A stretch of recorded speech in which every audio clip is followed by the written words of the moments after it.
সালমান হত্যা মামলার আসামিদের ধরতে সীমান্তে অতিরিক্ত নজরদারির নির্দেশ দিয়েছে আইন শৃঙ্খলা বাহিনী। আদালত ঘটনাটি নতুন করে তদন্তের নির্দেশ দিতেই আসামিরা যে যার বাসাবাড়ি ত্যাগ করে পালিয়েছেন। বিশেষ করে প্রধান আসামি ডন এবং সামিরার কোনো হুদিশ মিলছে না, যদিও তারা এতদিনে গলা উঁচু করে বলে এসেছেন যে সালমানের ঘটনাটি শুধুমাত্র একটা আত্মহত্যা। অতএব তাদেরকে দোষারোপ করে সালমানের মা নীলা চৌধুরী তাদের কিছুই করতে পারবে না।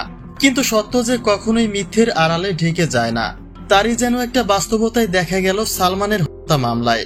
29 বছর পরে উঠে এসেছে তার মৃত্যুর চাঞ্চল্যকর তথ্য। আত্মহত্যা করে নেই, প্রমাণসম্পন্ন হয়েছে। আমার হাজবেন্ড এটা করাইছে আমার ভাইরে দিয়ে। সামিরা দরজা খুলে দেয়, তারপরে ডন যাবে। এমন পরিস্থিতিতে যে কোনো সময় দেশ ছেড়ে পালিয়ে যেতে পারেন ডন সামিরা। তারা এখন নিশ্চয়ই সর্বোচ্চ সুযোগের অপেক্ষায় রয়েছেন, যে কারণে সীমান্তেও অতিরিক্ত নজরদারি রাখার নির্দেশ দিয়েছে প্রশাসন। কোর্ট যেদিন নীলা চৌধুরীর ফের তদন্তের বিষয়টি মঞ্জুর করেছে, ঠিক সেদিন থেকে নিখোঁজ হয়েছেন ডন এবং সামিরা। এই মামলায় তারা দুজন ছাড়াও আরো 9 জনকে আসামি করা হয়েছে। তবে তাদের প্রত্যেকেই প্রায় বিদেশে অবস্থান নিয়েছেন। কিন্তু গায়ে হাওয়া লাগিয়ে ঘুরে বেড়ানো ডন এবং সামিরা দেশে থাকায় পালানোর খুব একটা সুযোগ তাদের হয়ে ওঠেনি। অন্যদিকে প্রিয় নায়কের হত্যাকারীদের সর্বোচ্চ বিচারের দাবিতে রাস্তায় নেমেছে তার ভক্তবৃন্দ এবং অনুরাগীরা।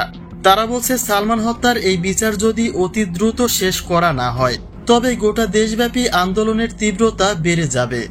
ডন সামিরা সহ উক্ত ঘটনায় জড়িতদের সবাইকে ফাঁসির রায় মঞ্জুর করতে হবে।